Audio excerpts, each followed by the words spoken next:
Hello everyone, welcome back to my channel. It's James back for another video on how to improve your FAKEMON creations. So, you want to create your own FAKEMON region. People often ask, why do we want to create our own region? And the answer is really simple. We want to materialize the things, the ideas, and concepts that we want that Game Freak doesn't want to do. That's why oftentimes you will see ideas on the internet that are just too good to be true. For example, you want a region based on Brazil, you will see a lot of FAKEMON creators. You want a region based on China, a lot of artists are also making that.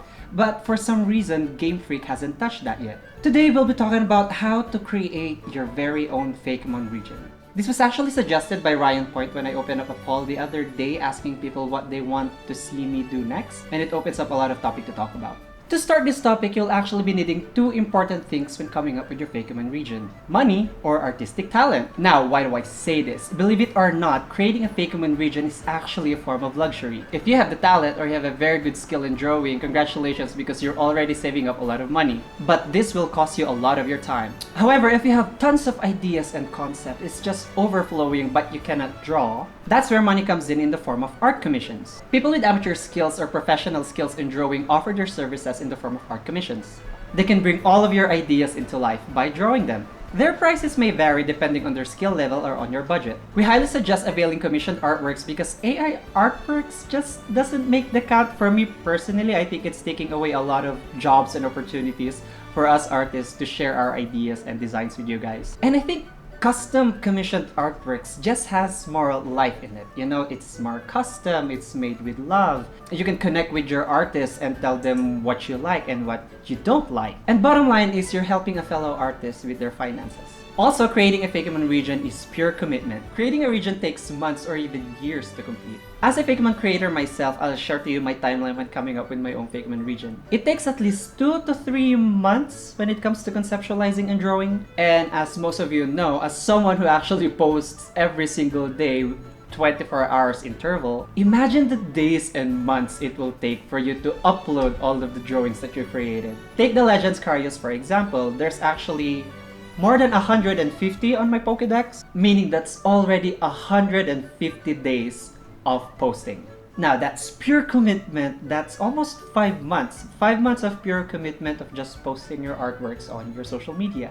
Now, add in your trainer data, your bonus contents, your games, your announcement. It will take up more days to actually post it. Of course, this is what I mean when I say commitment. Now, having that in mind, we are ready to discuss the technicalities. We will be covering 4 basic topics. This includes choosing a real-life location for your region, researching and gathering information like cultures, traditions, lifestyle. Third is designing your FAKEMON and your trainers. And last but not least, your lore and story. Now, the first topic, the region location. If you go online and check out FAKEMON projects on DeviantArt or on Facebook or on Instagram, it's not a surprise that at least every country has already been made into a FAKEMON region. They already have their corresponding FAKEMON region. From the countries of Asia, Europe, Africa, Australia, North and South America, and even the 50 states of the United States, believe it or not. But don't be disheartened if your country of choice has already been made into a region. There's no rule stating that once a country has been made into a FAKEMON region already, means that you can't do it anymore. No, there's no rule about that. It's just a matter of uniqueness and how you put your own flavor into your region and, you know, how to make it stand out even more. Also, let me add this, please. It is not a competition. It's not a competition among FAKEMON creators versus another FAKEMON creator. I guess maybe it is if that's really your goal. I mean, it's still a form of motivation. But for me personally, you know, competing with other artists is just, I don't know if I should call that motivation, but you know, Also, we can't avoid people comparing your region to another region, especially if they see a lot of similarity. And that's fine, as long as it's not a copy-pasted exact same data of everything. Next that I want to talk about are your titles. When coming up with your own FAKEMON region, you need to have a strong title to entice your audience to join the adventure. Titles are usually the main themes of your project. Typically, there's always 2 to showcase 2 contradicting ideas or pair-ups, you know, normally 2 version exclusives. You can choose colors, gemstones, belief, weapons, whatever comes into mind. Like, from the first few generations of the Pokemon games, most of them just uses colors and gemstones, and then they shifted to, I don't know, Sun and Moon, see? And then suddenly it's Sword and Shield, as long as it sounds relevant with each other. There are some regions that I encountered, which I'm not gonna name, has unrelated titles with them. Meaning the first version doesn't even connect to the second version. For example, let's say you're coming up with Pokemon Pink, and then the counterpart is Pokemon Vine. It just doesn't make any sense. One is a color and one is an actual plant. You know, make sure that they're actually intertwined with each other. Make sure that they are relevant with each other. If you don't want to create two different versions, then just coming up with one title is totally acceptable. Normally, Legends projects takes this spot. My two previous regions actually have just one functioning title. You know, Legends Karyos and Jade Dynasty. And I think Region Frontier, which I might go back to in the future. I'm still deciding on that one. While my other earlier projects have two versions. You know, Red Hail and Black Tear, Sanity and Madness, Scorched Sand and Arid Gust. Be creative in coming up with your own titles. Remember that this should be iconic for audience to remember.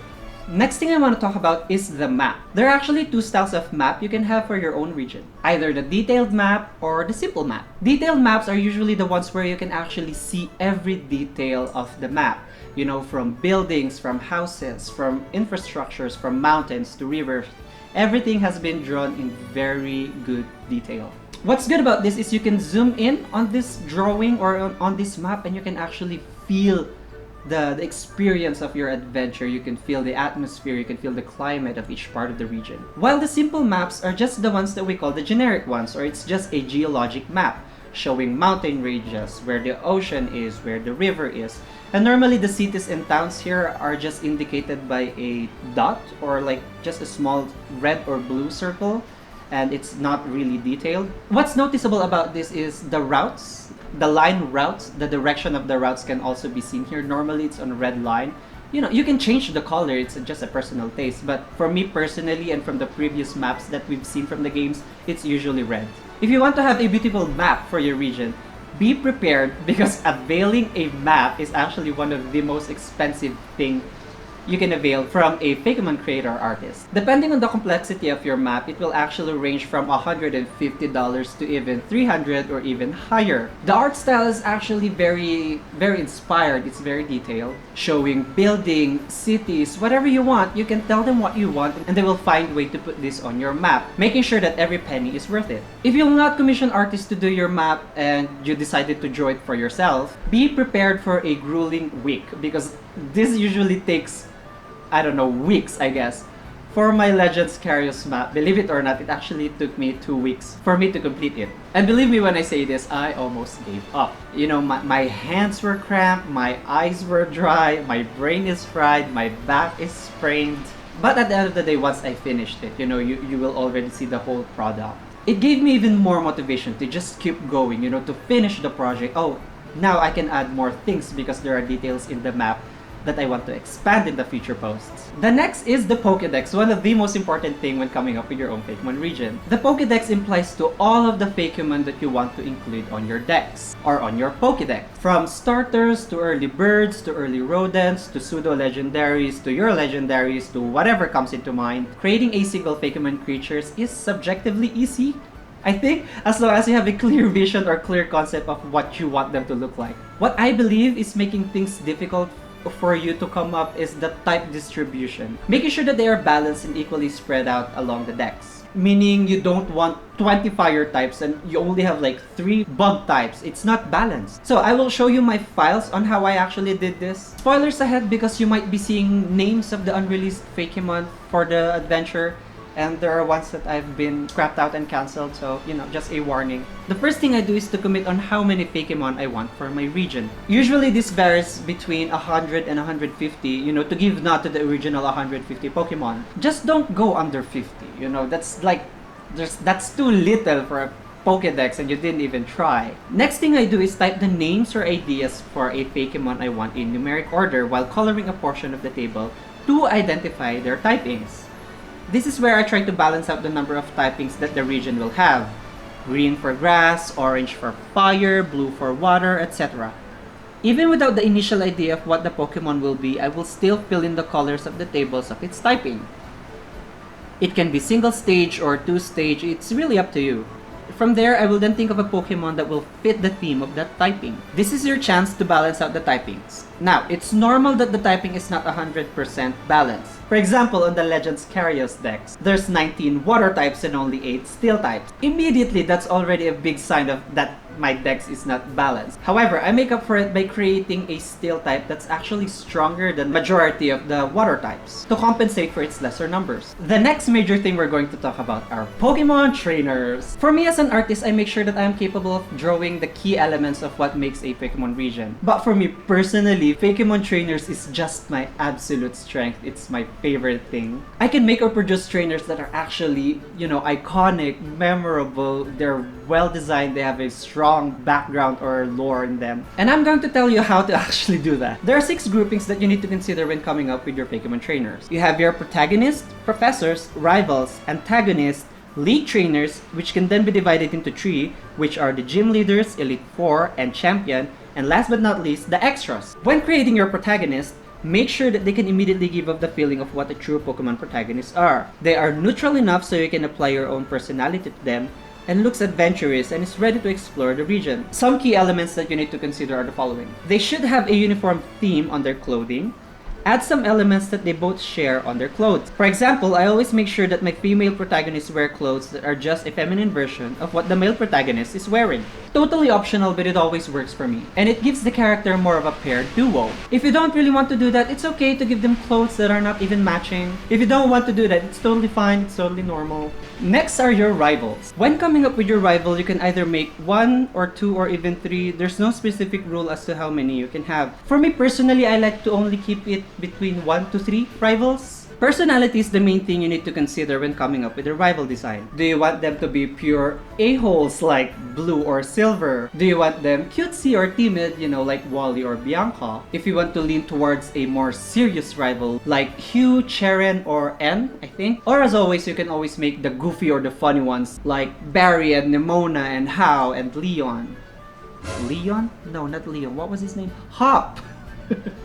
Your choices are diverse, but the ones I named are typically the go-to in the Pokemon world. The next thing you need to consider are their convictions and goals in the adventure. They can be someone who wants to be the next champion or the next professor, making sure that their personality aligns to their goals. The Pokemon professor is the next thing that you need to introduce after introducing your protagonist. They're also the ones to introduce your starter Pokemon. Normally, professors only appear in the beginning of your adventure, so make sure that they have a strong design so that the audience will remember them as they go along the adventure.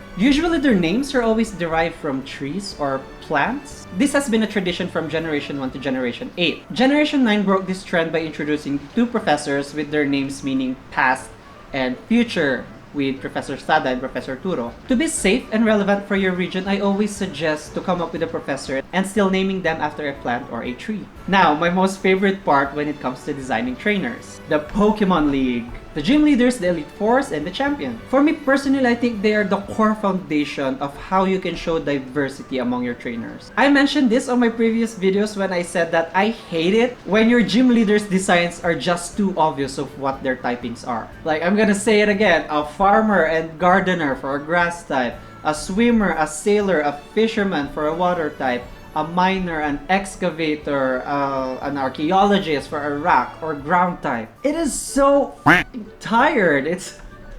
I don't know, that's the only thing that I'm just gonna rage every time I see it on the internet. This is the only time that I'm gonna suggest that you should deviate away from this mindset. For me, it's just bothering to see different regions with different trainers, but they all have the same concept and design. Think outside the box, don't be part of the majority. Now, how do you avoid this mindset? By deciding what gender, what age type, what body type they have. I have a very strong advice or tip on this one that I'm gonna share, and I hope everyone should do it too. First, think of what typing the trainer should be. Let's say a grass type. Next is go to Bulbapedia page and go to the grass type page section.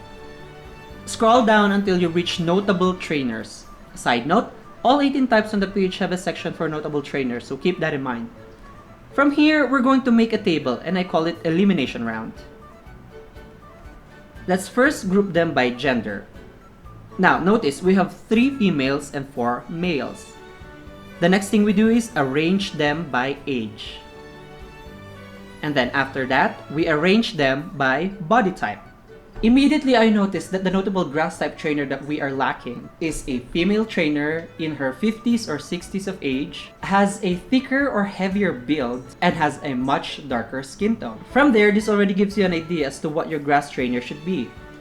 It's not a repeat idea and it already shows diversity. I noticed when other artists come up with their FAKEMON trainer designs, creators are always focused on making their character too good looking or too handsome or too beautiful. You know, they have great physiques, they have sexy bodies. But let me tell you this, you don't need to do that. Your trainers will all look boring and repetitive if they all have the same physique and they all have the same beauty. Don't be afraid on experimenting wacky or goofier looking trainers. The last thing that I really want to talk about is your posting technicalities. First is you need to create a timeline on how your region will run. It's important to know how a specific pattern of your post may affect your interactions with the audience. There are two ways that you can actually do this. One is to post all the FAKEMON first in numeric order, with no other posts in between. Then after posting the last FAKEMON or legendary, they will start posting trainers, gym leaders, Elite Four, evil teams, and etc. This may not always translate well to the audience, since they are just gathering your FAKEMON without knowing what's to come as the story progresses. Ask yourself, what are they gathering this FAKEMON for? This might also spoil some later FAKEMON that you want to reveal in the future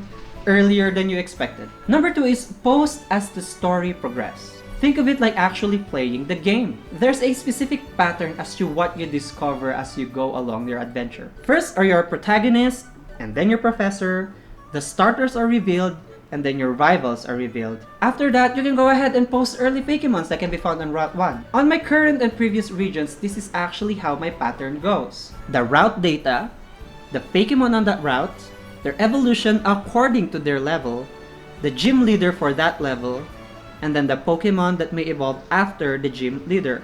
This will let your audience go along with your adventure. And by them knowing this pattern, they will actually have a sense of suspense and immersion as to what to see and expect next. The next thing I want to say is don't draw and post. We all know that starting a FAKEMON region is very exciting. And you will just have this sense of rush and excitement that you want to post everything that you've done so far. People will start coming up with their starter designs and then their protagonists and then their legendaries, and then they post it all at once within a week. Then after that, no more.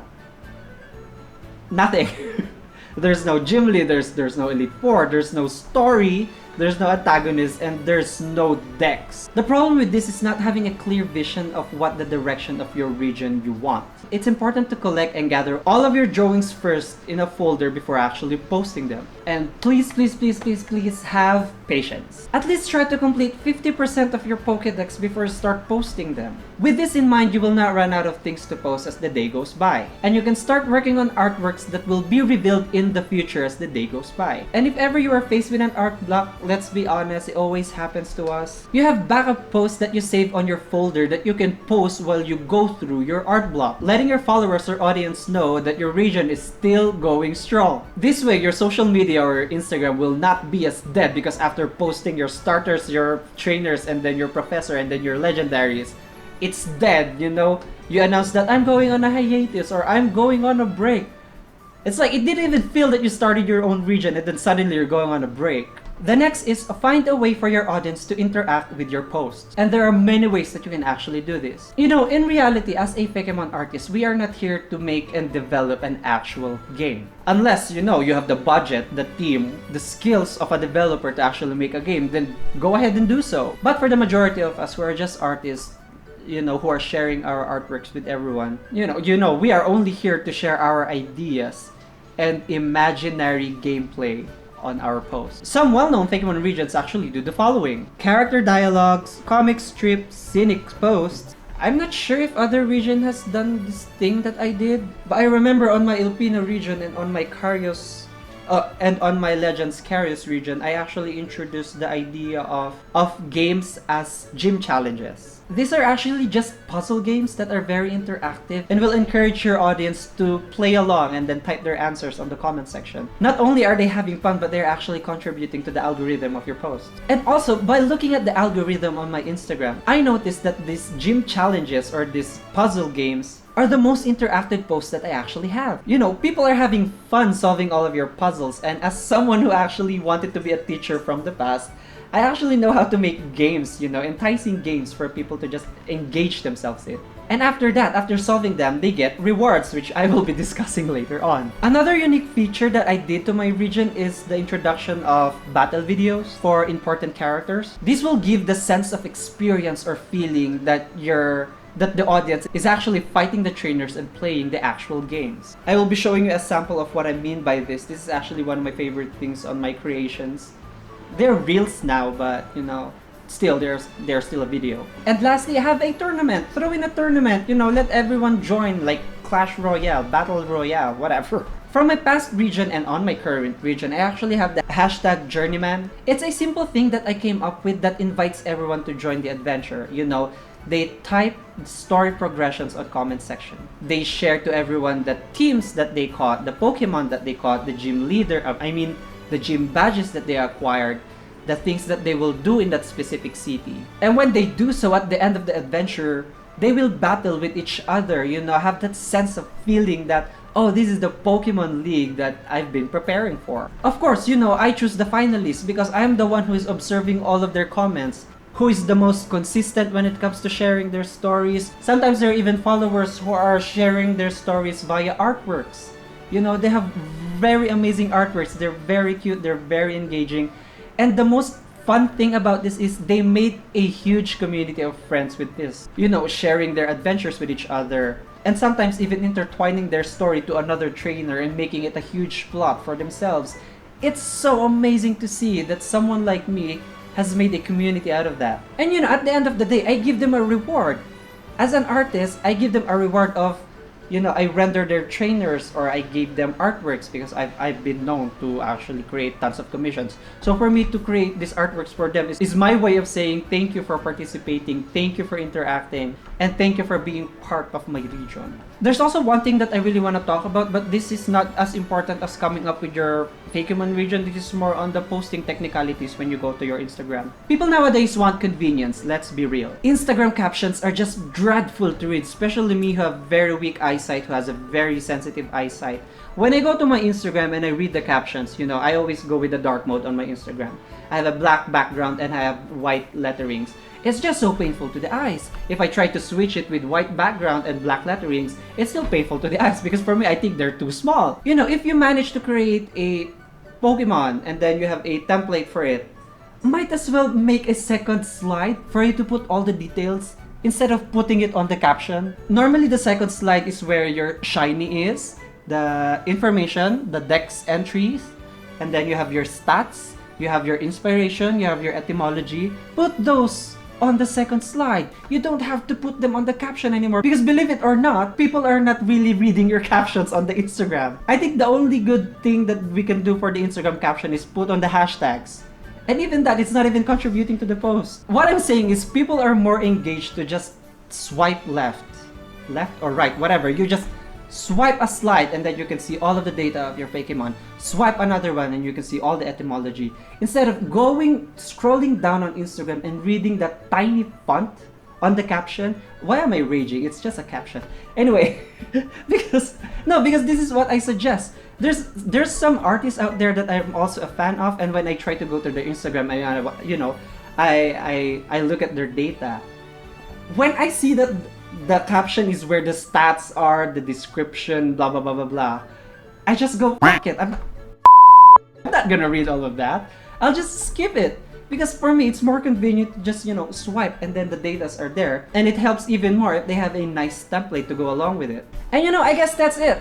That's probably some of the simple things that you need to consider when coming up with your Fakemon trainers. Again, I really went into more on the technical side because creativity is something that you can't just teach to people. Sometimes it's in you. You just have to bring it out. I'm just here to tell you guys what to do or what not to do. Again, subjective. You can follow the things that I suggested or not. As someone who's seen a lot of success in my Fakemon region, I think it's just fair for me to share how I do it, and so people can actually have an idea or direction on what they want to do. And also, at the end of the day, it's your idea, it's your Fakemon project, it's your creation. Whatever floats your boat, that's what they always say. But I always love sharing my ideas with you guys. I always love sharing my talent. sharing how I do it, and at the end of the day, what I want is for us to all progress and for us to all to improve. So there we have it. That's the video on how to create a FAKEMON region. Again, in the future, I might be talking about more stuff. I'm still gonna think about that, but I'm probably sure I'm gonna think of something to talk about. But yeah, once again, it's R. James David. Thank you for watching me and have a good night. Bye!